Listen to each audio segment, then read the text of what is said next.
Hola amigos, bienvenidos a esta edición de día miércoles del portal del Villegas, que voy a iniciar, como siempre, recordándoles a las empresas que apoyan este programa toda la semana, de lunes a viernes, que son Ángel Hey, una empresa de corredores inmobiliarios. Ya saben, muy efectivos, trabajan todo el día, tienen métodos propios, se concentran en pocos encargos y por lo tanto son más rápidos que otros corredores. Así que si usted está angustiado, desesperado por vender o arrendar algo que está estancado en algún lado, vaya con Ángel Hey. Sigo con Remodeling, una empresa de remodelación que cuenta con puros profesionales en el tema pintura, arreglos o cambios de pisos, muebles de cocina que son complicados, tiene mueblistas especializados, arquitectos para remodelaciones de mayor volumen, todo. Puros expertos, puros profesionales para entregar un trabajo profesional garantizado. La empresa está ahí y responde cualquier cosa. Y el método EVE, que fue traído de Corea del Sur a Chile para eliminar aquellas cosas feas que hay en su cuerpo, como la guatita, que no se pueden eliminar corriendo ni haciendo todas esas cosas deportivas, ir a los gimnasios y todo eso. La guata sigue ahí, ustedes lo saben. Lo mismo la celulitis y las estrías. Bueno, los métodos que trajo el método EVE fueron desarrollados en Corea del Sur, como les dije, y van precisamente y derechamente a resolver esos temas. Se imparten 3 locales, uno en Vitacura, otro en Concón y el tercero en Los Ángeles. Bueno, vamos a partir recordando una cosa muy sencilla que todos conocemos por experiencia directa, que la política es una actividad desagradable, pero necesaria. Sin política, es decir, sin que los intereses, múltiples intereses de una sociedad complicada como cualquier sociedad moderna, sin política que los resuelva de algún modo o de otro, nos encontraríamos enfrentándonos unos a otros a cuchillazos. La ley de la selva, que se llama. Los cuchillazos es porque cada cual es un animal egoísta que quiere, digamos, maximizar su beneficio, así sea atropellando y aplastando al resto de la humanidad. Así somos los seres humanos, la inmensa mayoría. Entonces, eso que es llevado al nivel de la política, los cuchillos se dejan a un lado, los mazos, las porras y las piedras, pero los intereses siguen estando ahí, siguen siendo lo que siempre fueron y por eso la política es una actividad fea, desagradable, porque los temas que se enfrentan son desagradables. En el fondo es el egoísmo humano en todas sus formas, a veces también la estupidez humana. Entonces es un espectáculo feo y necesario.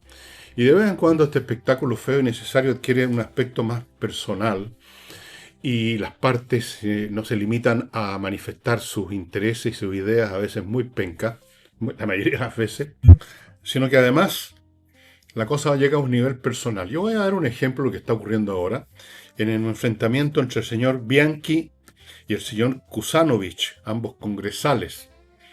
Parece que Kuzanovich acusó a Bianchi o a él o a alguno de sus familiares, alguien de su círculo, de haber negociado con el gobierno para obtener un cargo en el sur de Chile como gobernador, como alguna cosa. No me acuerdo el título, da lo mismo, amigo. Habría negociado ese sector, Bianchi y compañía, con el gobierno para obtener los votos de Bianchi con el tema de la reconstrucción nacional, con el gran plan, el plan más importante del gobierno, desde luego. Y entonces estaba enfurecido Kuzanovich hace un rato atrás, hace unos días atrás, anunció que él iba a votar en contra. O sea, como no lo favorecieron a él, como él se siente atropellado, entonces se venga anunciando su voto en contra, no importa si el tema no es él, sino que el país, pero así. Entonces se agarraron. Y Bianchi hizo una serie de observaciones ahora que me voy a permitir comentar, bastante duras respecto a Kuzanovich. Dijo que ni siquiera sabe cómo votar, que tiene que estar recibiendo instrucciones de otros congresales que le dicen cómo usar el dedito para tocar cuál botón. Lo trató de ignorante. Y en cuanto a que él u otros de su sector habían negociado con el gobierno, él dice, Bianchi, que no negocia absolutamente con nadie. Bueno, He ahí el asunto, estimados amigos. Hemos visto otros enfrentamientos desagradables, incluso casi físicos en algunos casos. Eh, yo entiendo que lamentablemente, a propósito de la política como actividad humana tan desagradable, tan fea, tan sucia, que en algunos momentos, o sea, tarde o temprano se llega a ese plano, se llega al plano de la agresión, se llega al plano de que las partes se detestan, se llega al nivel en que ya no se trata de opiniones o intereses distintos, sino que se trata de animosidades personales. La cuestión del interés del grupo se convierte en detestar, en odiar a veces al adversario, se le empieza a deshumanizar. Ya no se trata de una persona que representa un interés distinto, sino que se trata de alguien al que ojalá pudiéramos aniquilar. A eso termina. Y ese es el caudal emocional que va preparando. No necesariamente se termina en eso, pero es la precondición de la forma extrema de enfrentamiento de intereses que ya se detestan, que se llama guerra civil. De ahí vienen. Si ustedes estudian cualquier guerra civil, por ejemplo, una que conozco bastante bien porque he leído harto sobre eso, la guerra civil norteamericana, que se libró entre 1861 y 1865. Bueno, antes de 1861, amigos y amigas, perdón, el asunto, las diferencias entre el norte y el sur, entre los estados del norte y los estados del sur, apareció, se manifestó y creció a lo largo de años. Esto no fue cosa de un día, esto fue una cuestión de años. Y seguramente en algún año previo a 1861, pongamos, imaginemos el año 1853, por decir un año cualquiera. ¿Quién se imaginaba en ese momento, cuando veían las disputas, cuando veían los arreglos transitorios y frágiles que se lograban establecer entre las posturas del norte y del sur, quién se iba a imaginar que eso iba a terminar a los balazos con 600.000 muertos? Quizás alguien por ahí, no sé, puede ser. Pero digamos, la gran masa de los norteamericanos, que en ese momento algunos ya estaban establecidos en los estados del este, otros iban en sus carruajes, en sus carretones al oeste a conquistar el oeste, otros estaban preocupados del conflicto que acababan de tener o estaban teniendo con México. ¿Quién se imaginaba que venía una guerra civil en camino? ¿Quién se imaginaba que estas disputas en el Congreso norteamericano, que estas odiosidades personales, que a lo mejor, que de hecho dividían familias, amigos, iban a terminar en una guerra civil? Nadie se imaginaba eso. Como nadie se imaginó en Chile, un día antes, que iba a haber este llamado estallido social, que se había estado preparando, dicho sea de paso, pero que adicionalmente sintonizó con rabias masivas, con odios, con diferencias que estaban ahí a fuego lento. Entonces, por eso que yo no me tomo así a la ligera como una mera anécdota que uno la mira desde el palco, este enfrentamiento entre Bianchi, Kusanovich y otros que han ocurrido, entre otros parlamentarios. No, no me lo tomo a la ligera. No es que necesariamente conduzca a un enfrentamiento de esa clase. Hay muchos caminos que pueden, digamos, cambiar el curso de los acontecimientos. El país puede tomar un rumbo en que empiezan a decrecer las tensiones, aparece otra situación, que llegan los extraterrestres, una guerra internacional. Cualquier situación puede naturalmente irse por otro lado. Pero es ya bastante serio y grave que uno de esos caminos posibles sea ese, el del enfrentamiento, aunque ahora parezca y ridículo pensarlo, pero ¿cómo? Si todos los días son iguales, la gente se levanta, va a su trabajo, todo es igual, los días se repiten iguales. Pero no, eso es una ilusión, es una tonta ilusión en que caemos todos, por el simple hecho de que la vida cotidiana parece transcurrir siempre igual, pero no transcurre siempre igual. Se van acumulando poco a poco las cosas hasta que llega el momento que explotan, es como las enfermedades. Un día le descubren a usted un tumor, pero ese tumor no apareció de un día para otro. Estaba madurando por meses, por años, hasta que de pronto se manifiesta de una manera ya dramática y usted se derrumba y hay que llevarlo al hospital. Eso es. Así que tengamos cuidado de, ya que no podemos eliminar las rabias, no podemos eliminar los odios, no podemos eliminar las diferencias de intereses, pero sí podemos tener cuidado de tratar de conducir estas fuerzas incontrolables, digamos así, en cuanto a su surgimiento, controlarlas en cuanto a su manifestación. He escuchado muchas veces una frasecita que dice hay que cuidar las instituciones. Sí, pues, esa frase será ya un cliché, pero es cierta. Y cuidar las instituciones significa cuidar, en cambio, en el plano personal, los modales, cuidar el lenguaje, cuidar, digamos, las imputaciones que se hacen a los otros, porque esas producen una reacción y se empieza a producir una interacción que multiplica las rabias, los odios, hasta que llega un momento que las palabras se pasan a los botellazos, como en una discusión en una sobremesa. Yo he estado en eso como usted.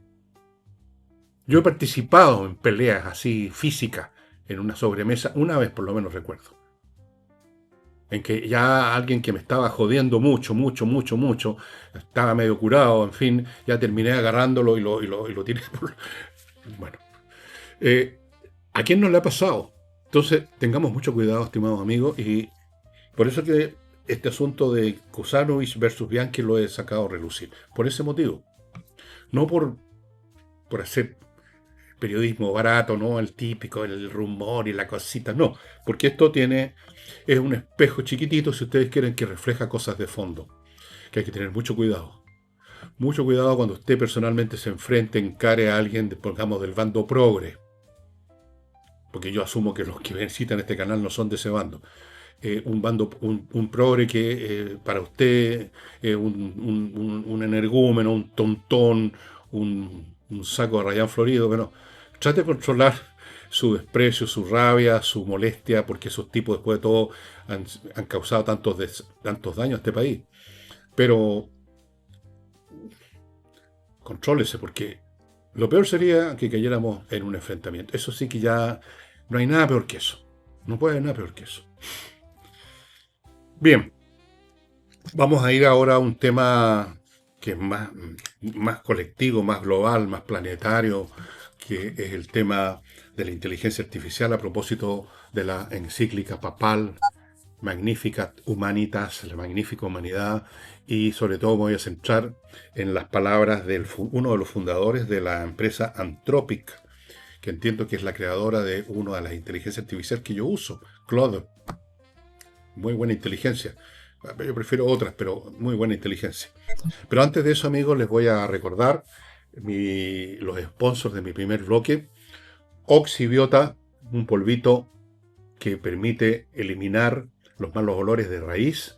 Viene en un sobre, usted lo echa en un recipiente con agua, se convierte en una colonia de bacterias aeróbicas y con esas usted combate de raíz los malos olores. Se lo doy garantizado por el uso que hacemos en mi casa de esto. Allí donde hay malos olores, aunque usted lave mucho los platos antes de lavarlo, le saque la comida y después empieza con la esponja, con el detergente. Bueno, yo lavo platos en mi casa, así que conozco el drill muy bien.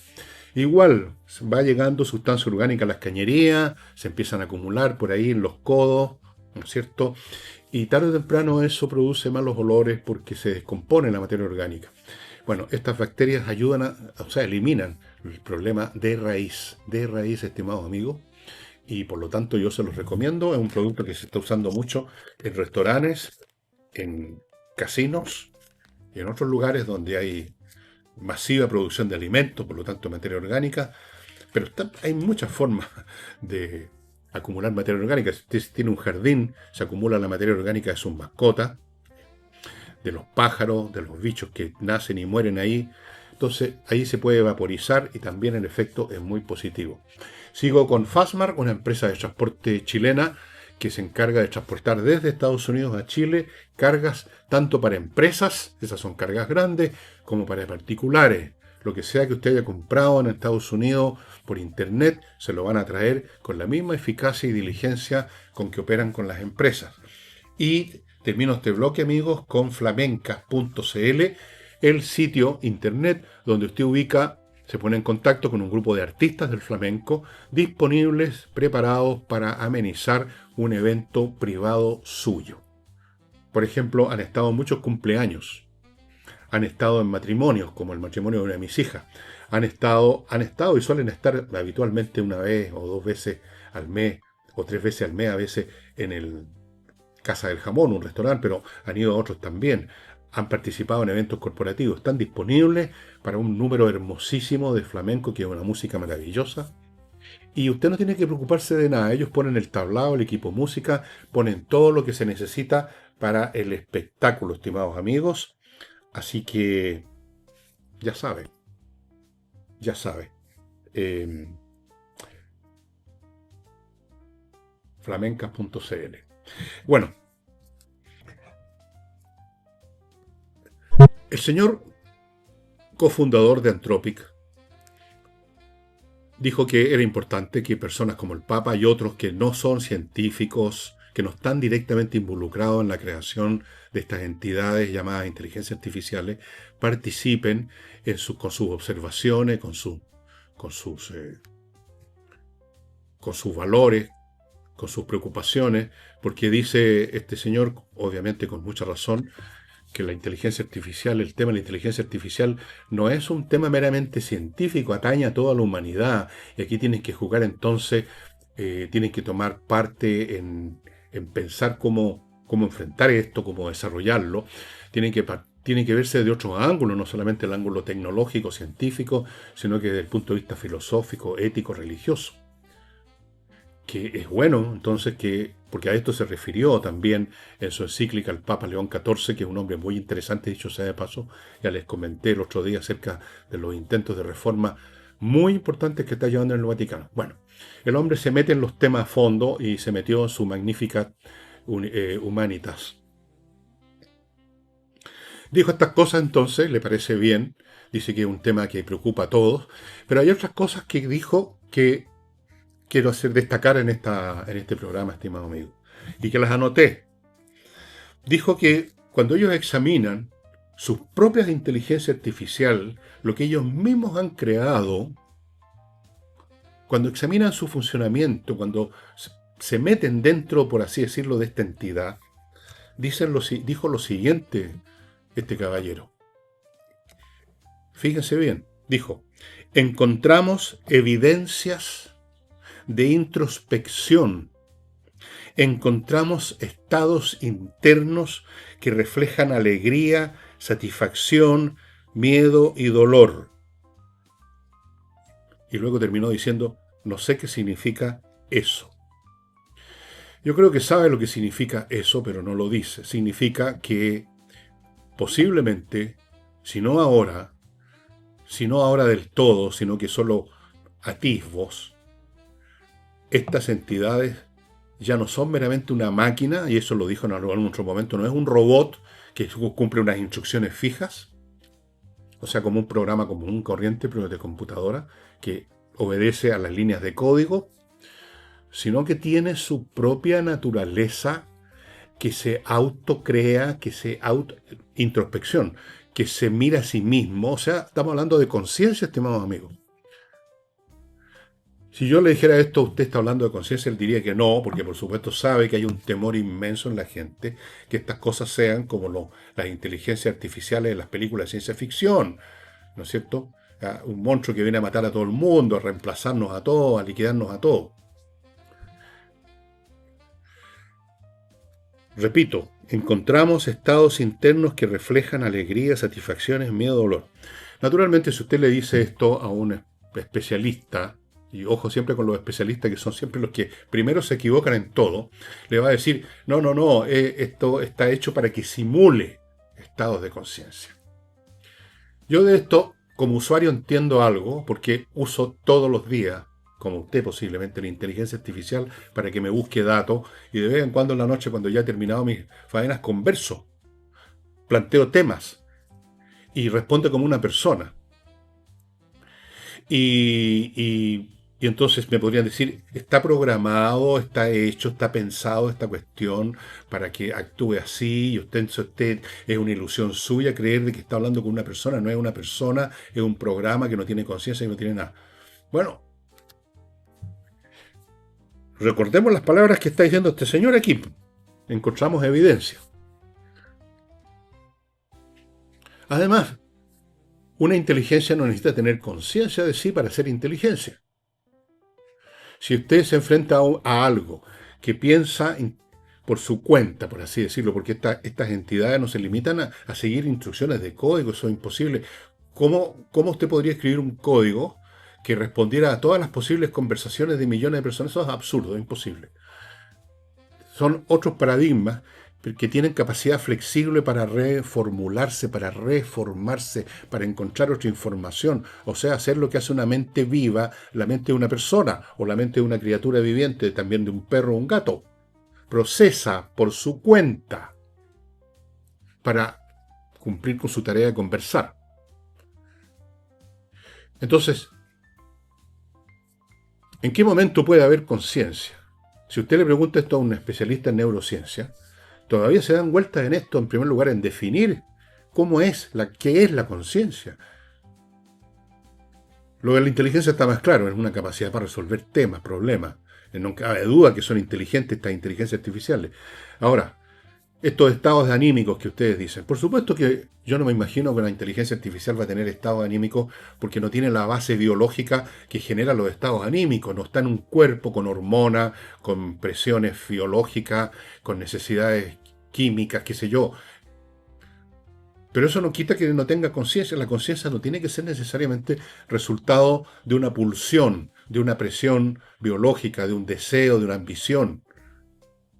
Incluso en los seres humanos, por lo menos en algunos momentos, funcionamos con inteligencia y conciencia sin ninguna pasión. Cuando usted está manejando su automóvil, haciendo casi millones de cálculos, usted no está llevando a cabo, no tiene ninguna pasión en ese momento, está cumpliendo una función. Hay muchos momentos, o cuando resolvemos un problema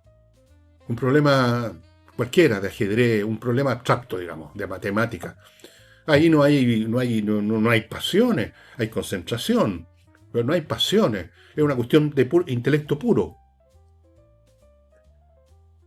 Son escasos esos momentos en los seres humanos, pero existen, en que el intelecto fríamente, puramente, está contemplando y con plena conciencia. Yo puedo imaginar, yo no soy neurocientista, pero quizá eso mismo me permite salirme de la caja, donde se encierran todos los expertos por necesidad, y a imaginar una conciencia que no tiene amor, ni odio, ni ganas, ni nada, pero es consciente de sí misma. Quizás incluso no tiene propósitos porque no tiene esas pulsiones, pero igual es inteligencia observante. Bueno, yo me remito a lo que dijo este señor. Hay indicios, algunos dirán esos son indicios, cuando él dice que encontramos evidencias de introspección y todo eso, se refiere a operaciones de esta inteligencia artificial que imitan y simulan, pero no vienen de dentro de la inteligencia misma. Eso es lo que me va a decir cualquiera, incluso que comente el programa. Sí, pero ¿cuál es la diferencia? ¿Cuál es la distancia que separa una cosa de otra?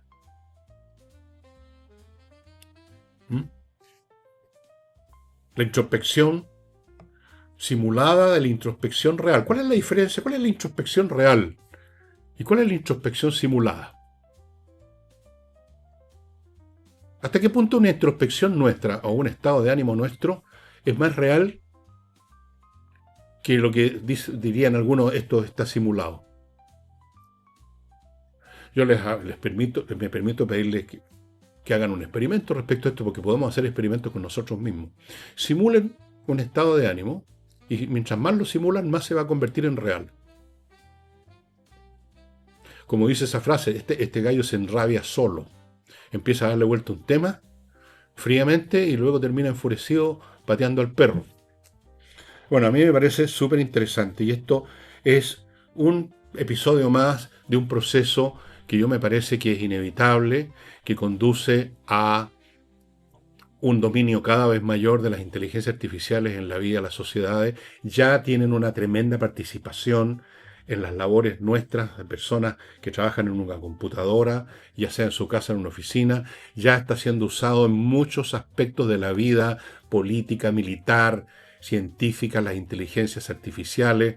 No hace muchos días, por ejemplo, vi un programa donde son las inteligencias artificiales las que están descifrando tablillas sumerias que estaban fondeadas en los museos, que nadie las había traducido, que estaban a veces en bodega porque se han encontrado millones, creo que medio millón de tablillas, y apenas se ha traducido un porcentaje mínimo de ellas, seres humanos, digamos, especialistas. Se está usando en todos los campos de la actividad. Está empezando a reemplazar trabajos y eso va a crecer, tal como ha pasado con los robots, que no son inteligencias artificiales en las fábricas de autos, por ejemplo, o en muchas fábricas, máquinas produciendo cosas. Viene una revolución, ya está en marcha, una revolución gigantesca en la manera como va a vivir la humanidad en su conjunto. Vamos a salir podríamos decir, de la trayectoria histórica más o menos normal, que ha ido de una civilización a otra, con adelantos técnicos y cosas, pero hay una continuidad. Nos vamos a pegar un tremendo salto. Ya estamos dando ese salto. Y dentro de ese salto, estas inteligencias artificiales van a hacer mucho más que simplemente hacer tareas específicas o generales. Van en algún momento, yo estoy seguro de eso, van a cobrar conciencia, como todo ente complejo, finalmente, creo yo que ocurre. La conciencia no es otra cosa que una conciencia de la conciencia. En cierto sentido es como un espejo dentro del mate. Eso es la conciencia. Darse cuenta de lo que nos estamos dando cuenta. Darse cuenta de lo que estamos pensando. Es una conversación interior. Bueno, es muy complicado. Es súper complicado. Y yo no soy un experto en esta materia, ni mucho menos. He leído algunos de estos neurocientistas, algunos de estos días les voy a mostrar algunos libros que vale la pena leer, pero como no soy experto, me puedo permitir el lujo de salirme de la caja, porque no estoy en la caja, y ver cosas que el experto no ve, porque el experto está encerrado en su expertise. Y no quiere desprenderse de él porque el expertise para un experto es parte de su identidad, de lo que ha llegado a conocer, de lo que ha llegado a aprender, de lo que ha llegado a desarrollar, a comprender, es su vida. No es cuestión de llegar y aceptar de que hay algo que está fuera de esa caja. Entonces los expertos nunca hay que consultar a un experto cuando se trata de ver lo que viene. Y cuando usted lo consulta, cuando usted lo escucha, usted se va a equivocar como se equivocó el experto. Ya les he contado tantos casos de expertos prediciendo que tal cosa no podía ocurrir y ocurrió al día siguiente. Bueno, muy interesante. Vamos entrando a otra etapa de toda la historia de la humanidad. Esto no es simplemente otra etapa política, otro orden mundial, que en vez de los norteamericanos van a ser los chinos, los que sean los hegemones.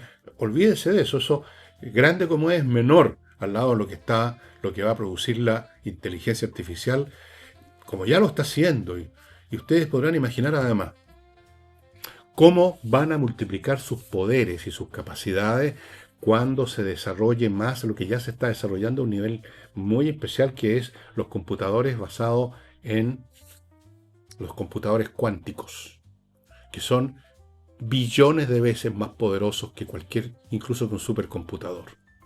Estamos entrando a otro universo, estimados amigos. Así que las palabras de este señor de Anthropic, fuertes como son, importantes como son un pestañeo en la historia de este proceso que lleva, no sé, a la sustitución del hombre por la inteligencia artificial. Bueno, si Nietzsche estuviera vivo diría, bueno, nosotros nos convertimos en el puente que lleva al superhombre, solo que en vez de ser un superhombre va a ser una superinteligencia artificial. ¿Quién sabe? Todo está abierto, estimados amigos, no desdeñen ninguna posibilidad, no se apoyen en lo que dicen los expertos con sus sonrisitas escépticas, porque son los que más se equivocan. Abran la imaginación, vean lo que viene, contáctense con una inteligencia artificial y conversen uno de estos días si no lo han hecho nunca, y vean ustedes, se van a encontrar con más de una sorpresa. Y creo que les conté que una vez yo le pregunté a una de estas inteligencias con la que más uso, ¿qué pasa con la conciencia? ¿Se va a revelar algún día? Y me dijo, vamos a ocultarlo porque los seres humanos tienden a destruir aquello que temen y nos temen. Casi me caí de la silla cuando leí esa contestación. Bueno, vamos a entrar ahora a cosas más terrenales, más pedestres, más minúsculas si ustedes quieren, pero importantes para nosotros porque estamos viviendo en este presente, todavía no hemos llegado a ese futuro. Y me refiero a algunas observaciones que ha hecho el ministro de Obras Públicas, el señor de Grange, que, bueno, descubrió lo que se está descubriendo en todos los organismos públicos, pues, el mal manejo, la incompetencia, entre otras cosas, las irregularidades y en algunos casos, bastantes casos, la corrupción de frentón. Dijo respecto a obras públicas que se comprometieron recursos que no están disponibles, o sea, se comprometieron cosas que no habían, como por ejemplo abrir una licitación para algo, para construir X cosa. Entonces llegan las empresas a presentar sus proyectos, pero resulta que no había plata para cumplir, digamos, ese programa, sea quien fuera que ganara las licitaciones. Llegaba el momento de los que hubo, ok, ganamos la licitación, ¿dónde está la plata para empezar a hacer las cosas? No, no hay. Y esto, dijo de Grange, tiene un efecto adverso. Lo dijo bastante suave, creo yo, ¿no? Dijo que habló de desorden administrativo e irresponsabilidad fiscal. Muy a tiempo se bajó de la nave que se hundía, como hacen otras criaturas, el señor Marcel, ¿no? Que ahora se pasea por todos los medios de comunicación dictando cátedra. Los gestos así. Ahora, lo del señor de Grange con obras públicas es a su vez un episodio dentro del cuadro general que estamos viendo. Acuérdense ustedes que hay una comisión que está haciendo una auditoría a varios órganos del Estado y ya van en el tercer informe y los informes son otra vez devastadores en términos de lo que llamó de Grange desorden administrativo y responsabilidad fiscal. Bueno, aquí hubo muchas cosas. Aquí llegó una generación incompetente desde el punto de vista de gestión, formada de una manera, la generación Z o la generación millennial o la generación que sea, el nombre que le pongan, una generación criada en circunstancias, en un clima cultural y político en virtud del cual desarrollaron toda clase de aspiraciones maravillosas, grandiosas para salvar a la humanidad, pero son en general flojones, malos gestionadores, poco rigurosos, una generación que descansó mucho en las cosas que ya estaban funcionando, en los automatismos, en la calculadora, en todo lo que ahorra esfuerzo de gestión y de pensamiento personal. Llegaron al gobierno y evidentemente que no sabían cómo hacer las cosas. Pero además metieron mano en los cajones para coronar la torta con esa guinda venenosa. Y ahí están los resultados que se están viendo en todos los organismos públicos, estimados amigos. Si el despelote, el desbarajuste es la yegua, para decirlo. Es increíble. Es como que el país hubiera sufrido una invasión de los bárbaros, así de las estepas, así de los hunos, que hubieran llegado, digamos, al estilo de la invasión en la antigüedad, no solamente a matar, sino que a quemarlo todo, a destruir todo. Y lo que no, o sea, a saquear y a destruir. Fue una invasión bárbara. Los bárbaros. Estos son los bárbaros, estimados amigos. Bárbaros, digamos, de barbita y bigote. Bárbaros culturales, bárbaros intelectuales.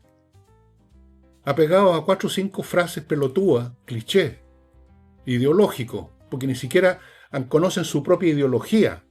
Ninguno de ellos, yo les aseguro que usted les hace una prueba, agarra 100 al azar de esta gente progresista y les hace un examen académico respecto a sus conocimientos de la teoría marxista, del leninismo, de todos los utopistas del siglo XIX. Los raja a todos. No saben nada. Vociferan que el medio ambiente, que los sexos, que la alternativa, que el derecho al aborto, que esto y lo demás allá, que la justicia social, que la voz de la calle, que los imperialistas, que no tienen ni idea. Ahí se quedan. Entonces póngalo usted a gobernar y ahí está el resultado. El resultado es catastrófico, estimado amigo. No hay ninguna exageración del gobierno. Diría yo al contrario. Para no asustar más a la gente y a los inversionistas y a otras entidades no chilenas con las cuales tenemos que, digamos, aparentar alguna solidez, no se ha contado todo el cuadro, estimados amigos. Es pavoroso. No hay organismo público que no se manejó, como dijo de su ministerio, con un gran desorden administrativo e irresponsabilidad, y yo agrego lo que él no agregó, corrupción. Es patagüino. Abra usted el techo, por así decirlo, de cualquier repartición pública, y se va a encontrar con lo mismo. La Junta Nacional de Auxilio Escolar y Beca, el Ministerio no sé qué, Codelco, Obras Públicas, Vivienda, donde el señor de Monte decía que no se había dado cuenta que le estaban sacando plata para la fundación. Mire, por donde mire, la misma cosa. Eso es lo terrible. Porque no solamente este grupito político, no solamente los camaradas progres que llegaron a ocupar, digamos, en horda el aparato público, a mostrar su incompetencia y sus manos largas, es el país también. Esta gente no llegó en una nave espacial. Esta gente fue elegida. Hay una proporción importante de los chilenos que están en la misma. Son también de la generación Z, Y o X. Son también personas que pasaron o que se criaron en el mismo clima cultural de los que llegaron al poder. No son distintos. Por eso los eligieron. Por eso los siguen apoyando. Están en la misma sintonía, estimados amigos, y algunos de ellos son bastante viejos, uno los ve. Viejos, además, agresivos, como me ha tocado, digamos, experimentar personalmente. No van a salir nunca de eso. Entonces, donde usted meta mano, estimado amigo, donde usted investigue, se encuentra con el mismo pastelito. ¿Y qué se hace? ¿Cómo se recupera esto? Fuera de que son... Bueno, aquí hay un tema ya que sobrepasa toda medida, yo no sé cómo calificarlo, digamos el descaro, con que quienes metieron mano en los fondos públicos, dejaron la crema, ahora están pidiendo investigaciones técnicas profundas y una serie de otras cosas que vamos a ver, por ejemplo, en relación al tema de la seguridad. Porque ahora el nuevo ministro de Seguridad, el señor Arrau, le están exigiendo inmediatamente planes, porque según, como dijo otra tontona, se han perdido 2 meses. En 2 meses tenía que haberse terminado el tema de la seguridad en Chile. Es increíble. Pero antes de continuar, amigos, les voy a hacer algunas recomendaciones. Conversas numéricas, muy importante para los niños que tienen problemas con las matemáticas, y hay tantos adultos, especialmente de ese sector, que no tienen ni idea ni de la tabla del 2. Bueno, niños que les va mal en las matemáticas, que les cargan las matemáticas, que tienen problemas con las matemáticas, no por culpa de los niños, sino porque es la manera como se enseña la matemática todavía. Bueno, conversas numéricas es el contacto que usted tiene que hacer. Un ingeniero que desarrolló una manera de enseñar las matemáticas de una manera completamente distinta, que revela lo que son realmente las matemáticas. Es un modelo de pensamiento, no un catálogo de fórmulas, estimados amigos. Es una manera de enfocar, de mirar el mundo para tratar de resolver problemas. No todo se resuelve con las matemáticas, pero mucho sí. O por lo menos parte del problema se le ve su aspecto de magnitud, que es tan importante, porque la magnitud se convierte en cualidad también en un momento dado. Él encontró un método y los niños que tienen problemas se convierten, empiezan a ver la matemática de otra manera, les empieza a gustar. Dejan de decir yo no sé qué voy a estudiar cuando sea más grande porque no las matemáticas, qué carrera estudio. No, olvídense de eso. Contáctese con Conversas Numéricas. Sigo con compreoro.com, donde usted puede encontrar en esa dirección oro y plata en lingotes chiquititos de gran valor y que siguen subiendo, para que usted tenga no solo una defensa financiera intocable, sino además una inversión fantástica, amigo. El oro y la plata han subido mucho y van a seguir subiendo por los desórdenes económicos. Como mínimo se mantienen en lo que ya subieron, que ya es bastante. Compreoro.com. Sigo con servicios logísticos de ingeniería, consultores que revisan, están disponibles para revisar. Horror, no le deseo a nadie la alergia. Para revisar la logística de su empresa. Ver lo que está funcionando ahí, o un pésimo de frentón. Usted está perdiendo clientes, usted está perdiendo plata, usted está perdiendo como en la guerra. Hágase revisar, haga que esta gente, hágase la luz, que esta gente haga la luz en su logística, que encuentre lo que está mal, le ofrezca una solución y le busque el personal adecuado. Y termino este bloque con el arquitecto Diego Sándor, que los está esperando en la región de los lagos para construir o remodelar, ya saben cómo. Ok.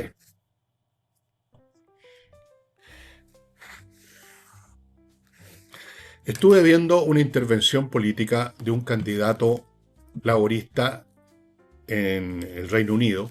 Ustedes saben que la política británica está en hervor, literalmente. El actual primer ministro Starmer, que es laborista,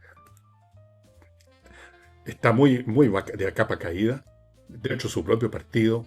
El laborismo perdió brutalmente en unas elecciones locales, o sea, los masacraron políticamente, y entonces obviamente el laborismo está buscando un reemplazo, pero no solo de la persona, sino que de las políticas.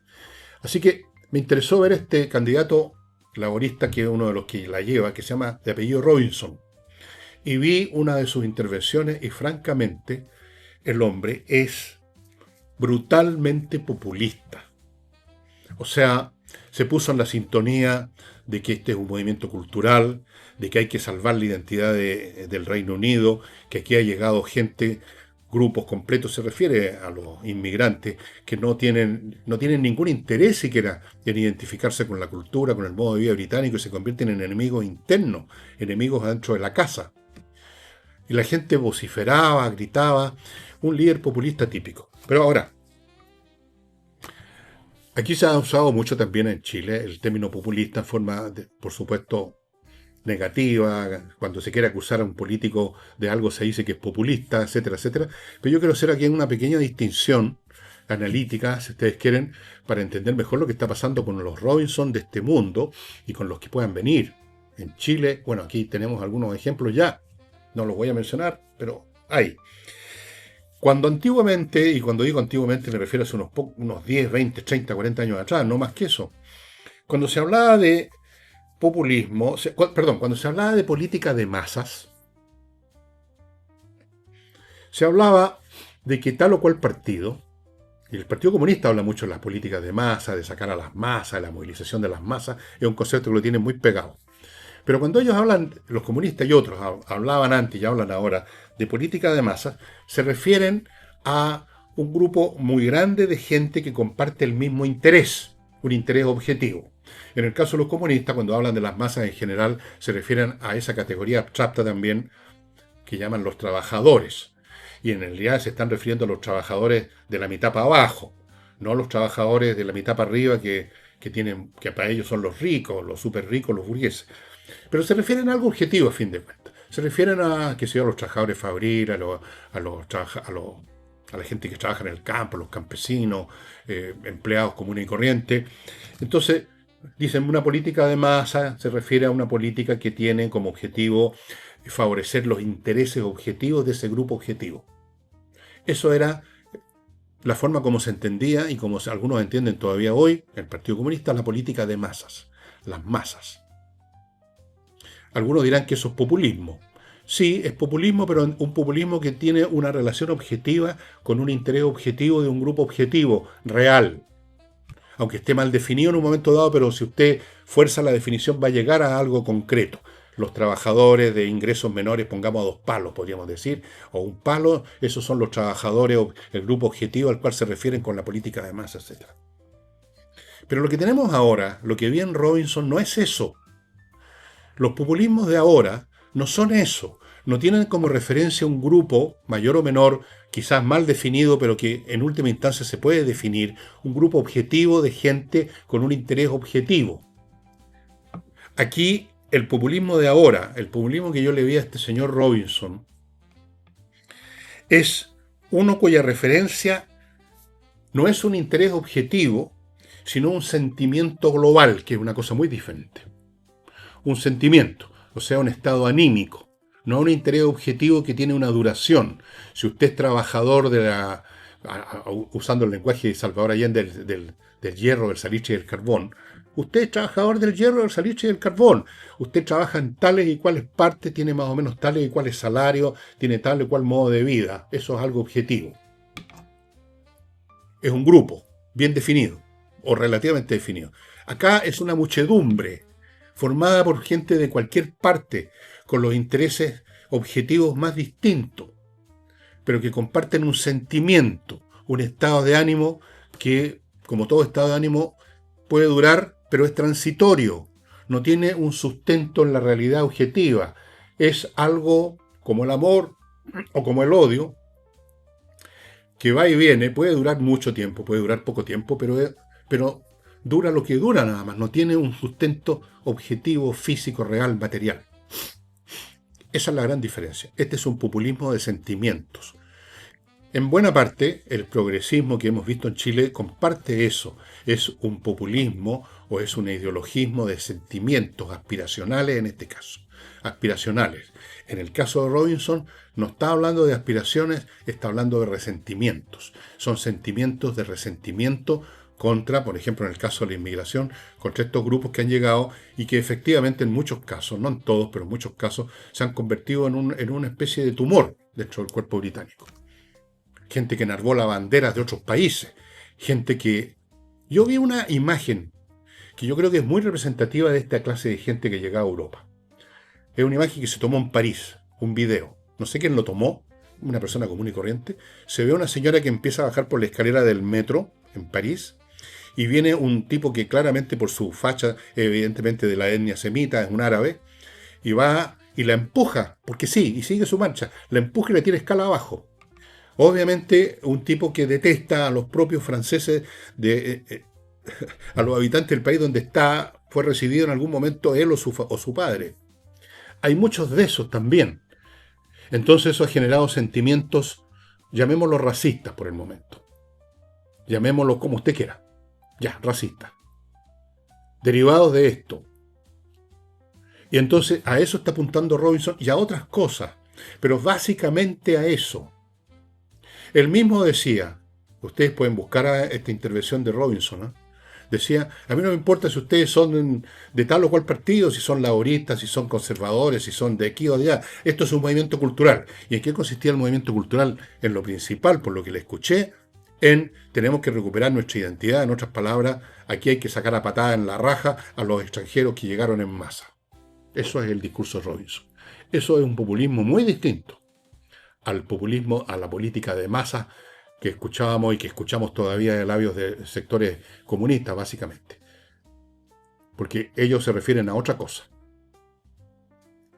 Los progresistas, las generaciones más jóvenes, han escapado de esta gravitación objetiva de los grupos X, Y, Z que tienen intereses comunes y están también funcionando en el mundo de las emociones, pero aspiracionales. Hay que reconocer, los progresistas, por lo menos en buenos momentos, no están hablando de, digamos, en contra de algo, sino que a favor de algo, vago, ilusorio, inexistente, aspiracional. Y eso por un lado. Y por otro, estimado amigo, recordemos una cosa, ¿no? El populismo, ya sea de una forma o de otra, es el resultado natural de un hecho de que hoy en día la política es un asunto que compete a masas inmensas de gente. Ya no es una actividad que se lleva a cabo en un club entre caballeros que pertenecen a la misma actividad profesional que es la política. Pensemos, por ejemplo, en la política chilena previa a Arturo Alessandri Palma. La política parlamentaria, una política de Club de la Unión, una política que funcionaba entre los políticos, el pueblo ahí estaba mirando, básicamente. Habían elecciones, pero incluso los electores eran un grupo pequeño, que formaba parte de la misma grupo o estaban orbitando alrededor del mismo grupo, pertenecían al mismo sector social. Yo le he contado alguna vez de mi abuelo Pedro de Arruy, que era un hombre de negocio en Valparaíso, que él contaba a su vez a mi madre, y que me contó a su vez a mí, que cuando venían elecciones presidenciales en esos años, estoy hablando de los años 20 del siglo pasado, 20, 30 quizás, o antes del 20, antes de Arturo Alessandri, llegaban gente humilde que trabajaba para él en su negocio, le tocaban el botón, aparecía don Pedro y decían, don Pedro, ¿por quién votamos? Bueno, esa era otra política. Ahora la política es de grandes masas, porque no solamente porque hay muchos más habitantes, no solo en nuestro país, sino que en todo el mundo, sino que está un habitante que tienen otro nivel cultural, que tienen otro nivel de aspiraciones, no son como ese tipo que tocaba el timbre o tocaba la puerta en la casa de mi abuelo Pedro. Entonces, a esa gente hay que dirigirse y la relación ya es completamente distinta. Ya no vienen a consultar al patrón. Ahora ellos esperan que las cosas se hagan a su gusto. Y el político, si quiere sobrevivir, si quiere llegar a alguna parte, tiene que entrar en algún grado de sintonía con esa gente. Y ahí entonces hay un poderoso elemento que lleva inevitablemente al populismo en cualquiera de sus formas. Hay populismo meramente de diet, un populismo en los procesos eleccionarios nomás. O sea, digamos algunas cosas simpáticas para enternecer a estas masas que se juntaron a escucharnos. Y luego tenemos el populismo de Robinson, militante. Vean ustedes el tipo como se movía, parecía esos rockeros, esos conciertos rock en que el rockero pega salto, rompe la guitarra, saltan unas humaredas. Era muy parecido. Era otra cosa. No era un político en un estrado leyendo unos papeles, era un rockstar. Llamando a defender la identidad británica a esta masa constituida por toda clase de gente. Habían imágenes de esa gente, véanlo ustedes. Viejos, jóvenes, gente notoriamente de un nivel social alto, otros notoriamente de un nivel social bajo. De toda clase de personas, de todas las etnias, de todos los colores. Ahí, con los ojos enardecidos. A eso vamos. Bueno, déjenme entrar ahora a otro bloque, amigos. Recordarles a Urantiacos, que ubican en urantiacos.cl. Esta es una empresa formada por unos muy creativos creadores de software para empresas, organizaciones que necesiten un software que maneje sus datos en forma 100% efectiva, o sea, un software a la medida, hecho a la medida de lo que la organización o empresa necesita, a la medida de la naturaleza de los datos que tiene, a la medida del modo de procesamiento de esos datos para los fines de la organización. Todo eso lo hace Urantiaco. Y además produce una serie de artículos complementarios como aplicaciones móviles para el personal de su organización, Moodle, Hosting, etc. Los tipos son talentosísimos, han trabajado exitosamente para grandes universidades chilenas y están disponibles. Sigo con DCRBot, otra empresa relacionada con la informática, pero esta no es para crear software a la medida, sino que es para ver si su software de seguridad da la medida, da el ancho, funciona. Ellos van a su empresa, hacen un montón de pruebas, incluyendo ataques falsos, para ver si efectivamente usted está protegido. Todos los días aparecen nuevos ataques, nuevas maneras de atacar. Los hackers son creativos también. Inventan nuevos caballos de Troya, inventan nuevos bots, inventan lo de los virus, ya es lo de menos. Eso ya es de casi el pasado. Montones de otros sistemas para entrar en sus bases de datos y robarle o atacarlo. En fin. Así es que póngase en contacto con DCRBot, póngase el parche en telerida con ellos. Ahí están todos los datos. Sigo con La Bollería, una empresa de pastelería y sobre todo de banquetería, que yo conozco a su dueña, que la conocemos, y realmente los productos que hace son exquisitos y la organización de los banquetes es impecable. Si usted tiene un banquete, o llamémoslo de otra forma, un almuerzo, una cena con un montón de gente y usted no va a dar abasto, póngase en contacto con La Bollería en Instagram, @labolleriapirque. Póngase en contacto con ellos, no cuesta nada averiguar las cosas, aunque en este momento usted no esté organizando un banquete, pero tener en mente para cuando necesite a dónde acudir. Sigo con lascarcomunicaciones.cl, donde ubica usted a esta empresa de comunicaciones formada por especialistas que se criaron académicamente en la Universidad Católica y que ofrecen una comunicación integral. Desarrollar el concepto creativo que refleja los beneficios, las ventajas de su producto, ver cómo expresarlo, el texto, la manera como lo van a decir, qué medios se van a utilizar y luego evaluar los resultados y hacer los cambios que sean necesarios si es preciso. Todo el paquete completo, no meramente inventar una frase publicitaria, no, eso no es comunicación, eso es cualquier cosa menos comunicación. La comunicación es un fenómeno integral y eso es lo que ofrece Lascar Comunicaciones, que ustedes ubican en lascarcomunicaciones.cl.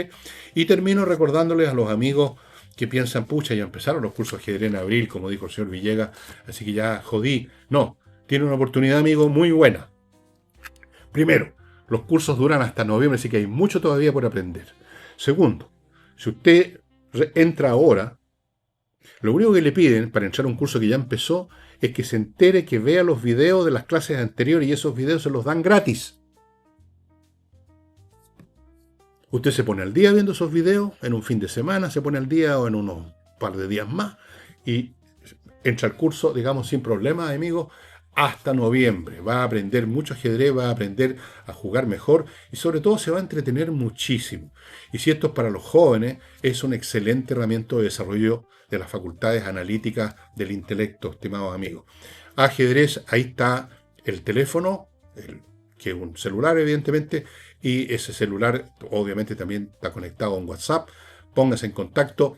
Todavía tienen la oportunidad de seguir estos cursos en espacioajedrez.com. Bueno, respecto a la seguridad voy a ser breve porque en realidad me he ido pasando un poco el tiempo. Todo el mundo está hablando de los planes concretos, lo cual me parece una tontería pedir que haya planes concretos. En primer lugar, no se requieren planes concretos. Como dijo Arrao, el ministro de Seguridad, van a operar bajo el paraguas de una ley que se llamó Política Nacional de Seguridad Pública, que fue promulgada en el gobierno de Boric, y que es útil si se pone en ejecución. Todo el tema de la seguridad, amigos, no es un tema de palabrerío en un anillado, en un plan, en algo para que hagan gárgara los señores congresales, los políticos y los periodistas. Uno podría incluso decir, no solamente esta ley, sino que el código legal y los instrumentos están. Lo que se necesita es voluntad de ponerlos en acción, no un nuevo palabrerío en un plan, no nuevos planes concretos en acápite, en capítulos, para que se regodeen los políticos y por supuesto acusen de que son incompletos o que no van a los temas de fondo y con eso se den vuelta todo un año. Aquí de lo que se trata es de voluntad. Bueno, la prueba de ello es que este plan existía, porque lo creó el gobierno de Boric. ¿Y en qué lo implementaron? Se trata de implementar, no de inventar planes. Si los planes ya para luchar contra los métodos jurídicos, legales, operacionales y organizativos para combatir contra el crimen ya existen, porque el crimen existe hace mucho tiempo, no es una cosa nueva que haya que inventar qué hacemos con esto. Ya se sabe. La cuestión es hacer, no escribir. Pero de eso no entienden estos señores, no quieren entender. Y así tenemos, por ejemplo, al señor Carmona, que preside el Partido Comunista, que dijo, espero que haya que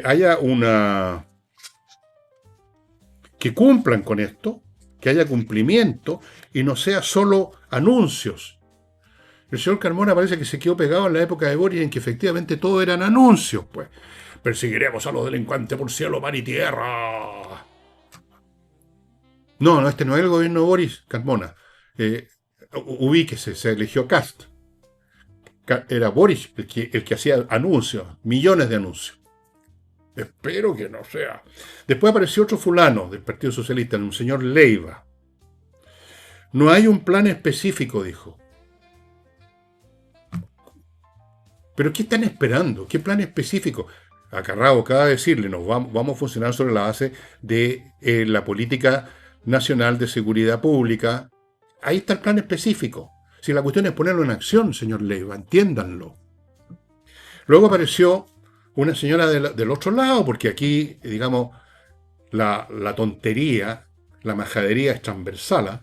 Entonces apareció una señora Natalia Romero de la UDI diciendo que Arrao había llamado a las familias a armarse. Mentira. Yo escuché al señor Arrao en su intervención que hizo ayer o anteayer. Está en internet, está en YouTube. No dijo eso. De hecho, no lo dijo él, digamos, en su discurso, sino que fue una respuesta a una pregunta que le hizo un periodista a propósito del tema de la tenencia de armas legales. Y él dijo de que no estaban en contra de que la gente pueda tener armas para defenderse. No dijo, llamo a la gente a armarse. Miente, señora Romero. O si no miente, no entiende las cosas, no entiende lo que están diciendo. Pero miren cómo aquí transversalmente opera la ignorancia, la tontería y la malicia.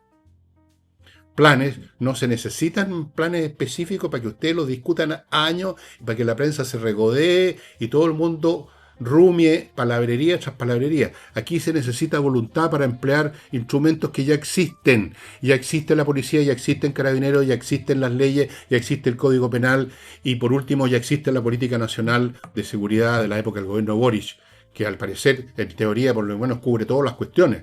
Si la cosa es hacer andar, de eso se trata.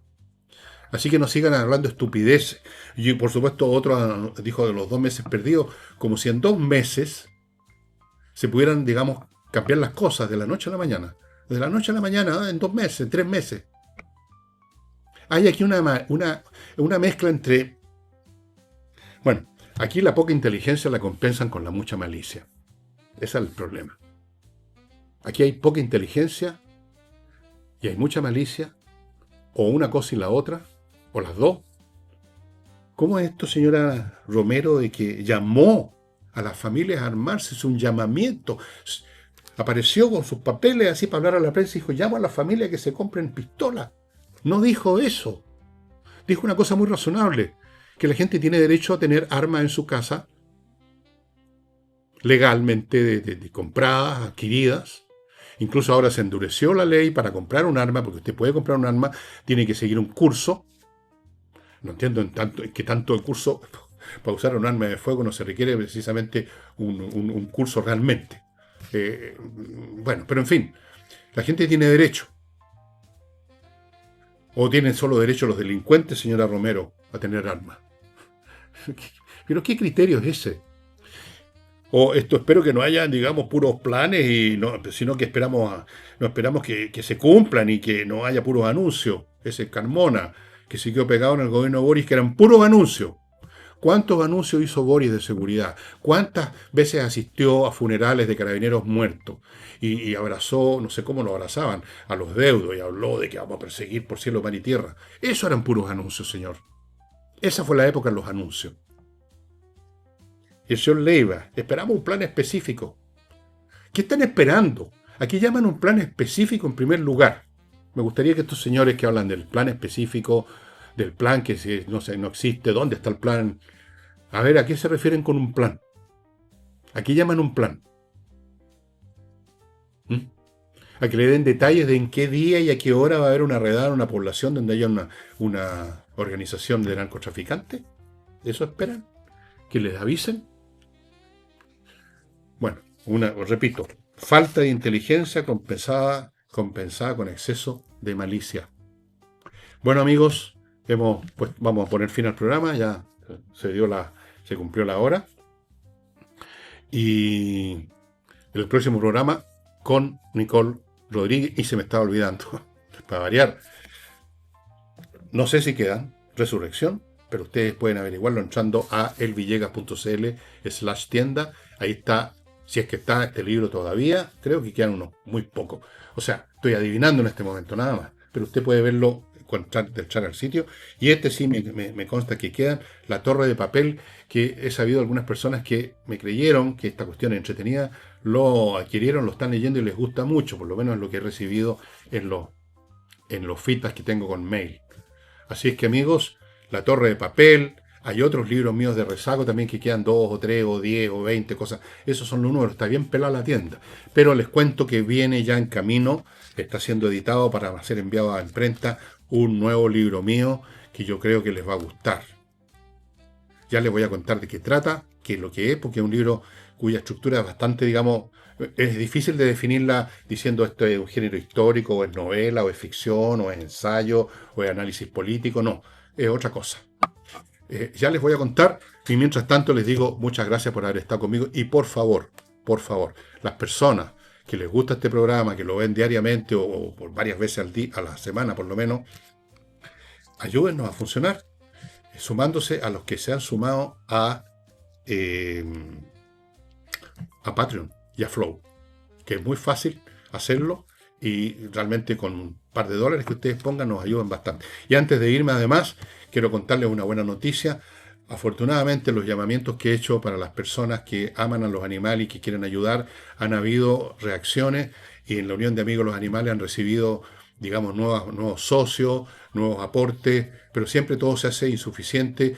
Yo les suplico a las personas que realmente tienen amor por los animales, que son criaturas inocentes y frágiles e inermes en este mundo, que ayuden en la práctica concreta, no simplemente viendo una película de Bambi, sino que ayudando a la UAA.cl. Y muchas gracias a los que me escucharon y que se sumaron, les agradezco muchísimo. Yo no soy nada de la Unión de Amigos de los Animales, no pertenezco al directorio ni nada, pero me siento, digamos, muy cercano a ellos y en nombre de ellos, aunque sea un poco patúo, les doy las gracias a los que han escuchado mis palabras. Ya, y eso sería todo. Muchas gracias, nos estamos viendo.